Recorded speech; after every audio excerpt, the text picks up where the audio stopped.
Hello, everybody. My name is Steve Ford. Welcome to your English lesson. Would you like to live in another country? A, for sure. For sure, I would, Steve. Uh, when can I start packing? B, maybe I need to think about it. C, I have never really thought about it. D, no way, I love my country too much.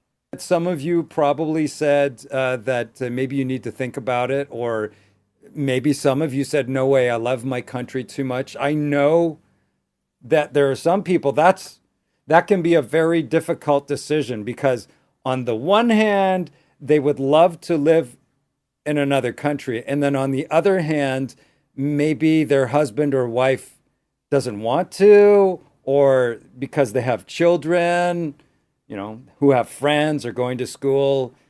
Maybe they have family, mother, father, brother, sister, and they don't want you to leave. Please don't go. Let's say that she isn't thinking about living in another country, but she would like to A, move house, B, change house, or C, move. Which one do you think is the correct answer? Which one do you think is right? This means that you don't want to leave your country, but you want to live in another place inside your city or inside your country or inside your state. Which one do you think would be correct?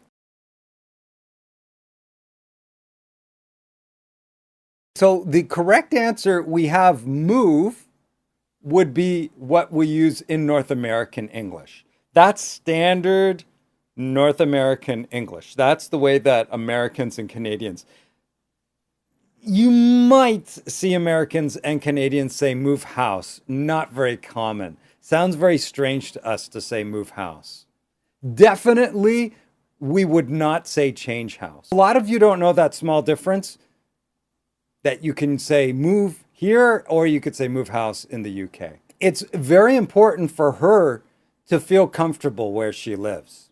So she says that after I finish work, I need to feel good when I A, go to my house, B, go my house, C, go my home, go home. Which one do you think is right? Don't think about the grammar here. Think about collocation. Think about what you think sounds right.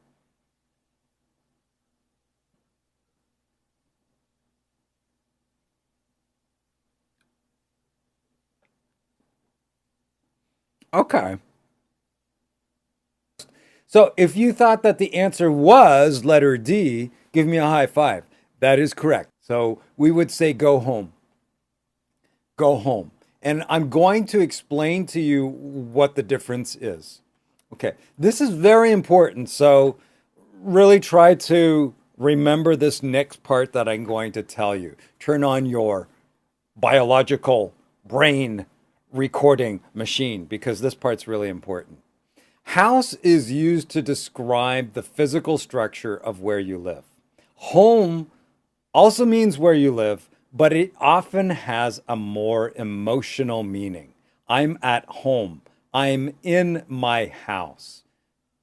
Do you see the difference? Do you feel the difference? So some people would like to move because they don't feel at home. Okay. And in case you don't know, at home has another meaning. At home means, as we were just saying, to feel comfortable, to be in your comfort zone. Maybe their place or home, and that's important too, because often we won't say, hey, come to my home tonight. Often we'll say, hey, my place or yours.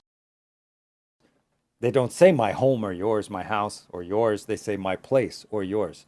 So maybe their place or home is too small and cramped. Cramped is a great word. If you've watched my videos religiously for the past few years, I did a lesson on this.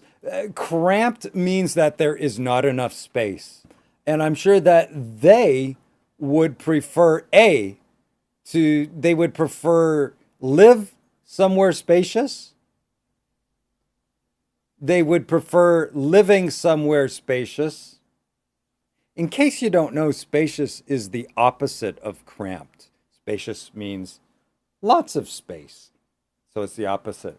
So what do you think? They would prefer A, live somewhere spacious, B, living somewhere spacious, C, to living somewhere spacious.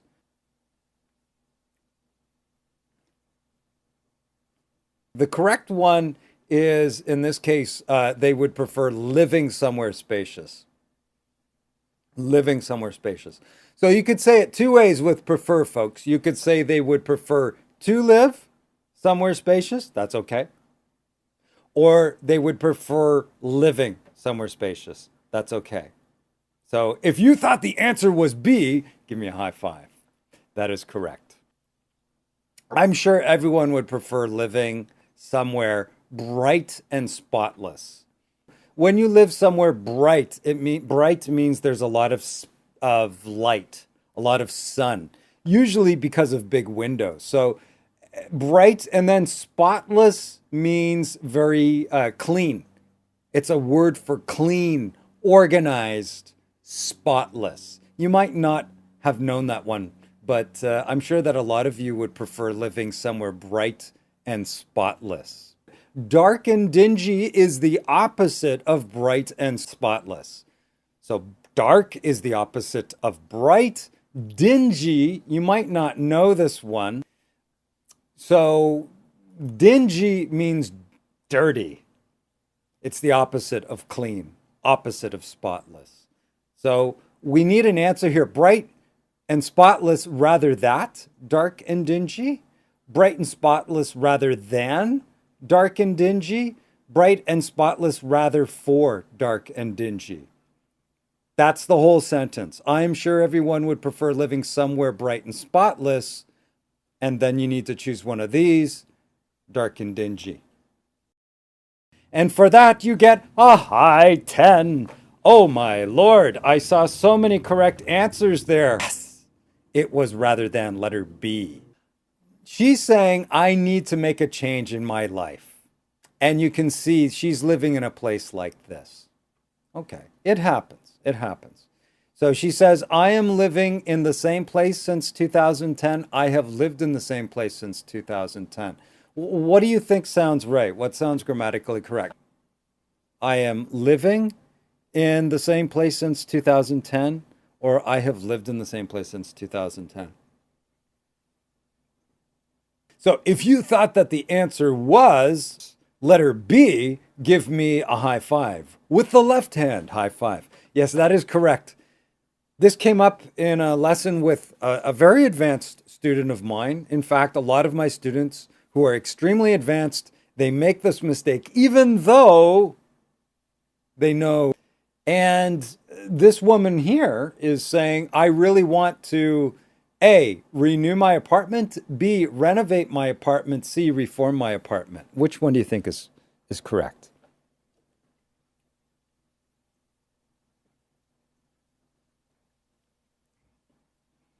So if you thought that the correct answer was, drumroll please, letter B, high five, high 10, that is correct.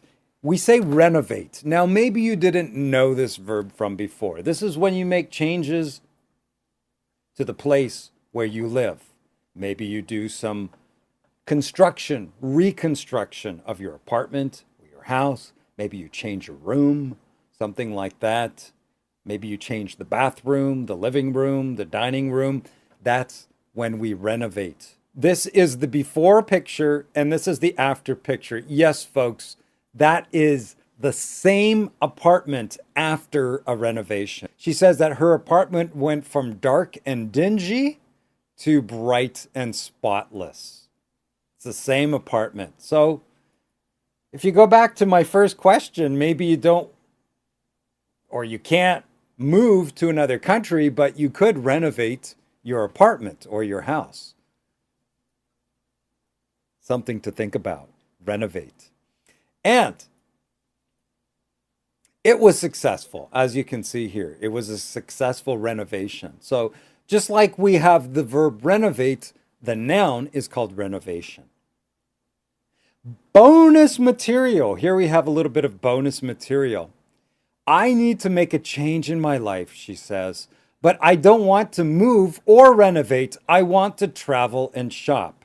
So that's another possibility. And you want to go shopping, and maybe not just you, but maybe there are other people that want you to shop. My family gave me, she's saying here, a long shopping list for my trip to the USA.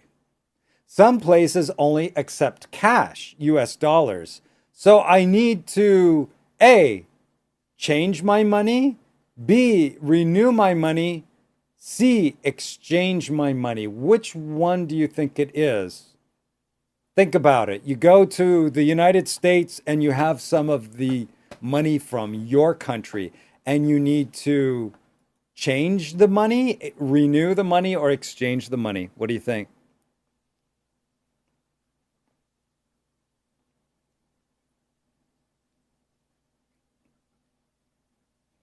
If you thought that the answer was letter C, give me a high five. That is correct. So we exchange money. You can see that she has a very long shopping list. Look how long her shopping list is. And why is that? She's saying, my family gave me a long shopping list for my trip to the USA.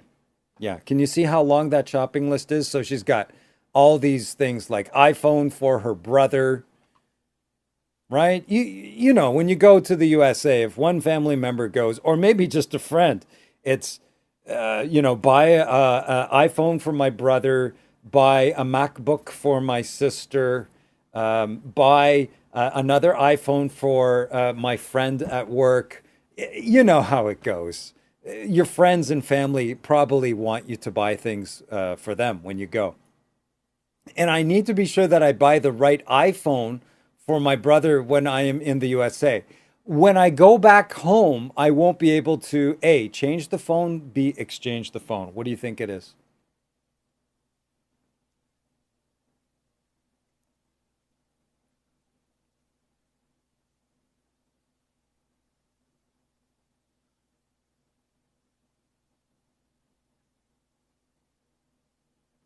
When you buy something from the store and you want to take it back and get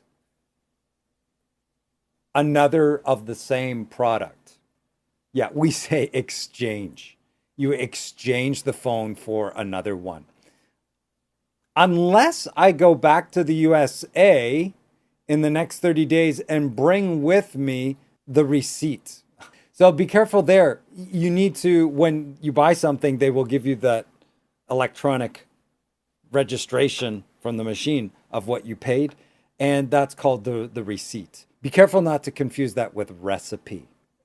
If you do go and you go back to the United States in 30 days, you can exchange the phone for another one or get a refund. And that's when they give you the money back. Hopefully, I was able to help you understand some words that a lot of people mix up, that they confuse, as you can see from the beginning of our lesson here. Okay, everybody, I hope that you enjoyed our lesson today. I'm so happy that so many of you could come. I will try to be on YouTube Live next Saturday earlier at 2 p.m. Eastern Standard Time. I try my best. And if you would like to follow me and get my updates on my website, on Instagram, on WhatsApp, then you can join my WhatsApp group at the link below this video. And you can also watch my other videos. Give this video a thumbs up. You can also hit the subscribe button and click on that little bell so that you can get updates from my YouTube channel. And I hope to see you in our next English lesson. Bye, everybody.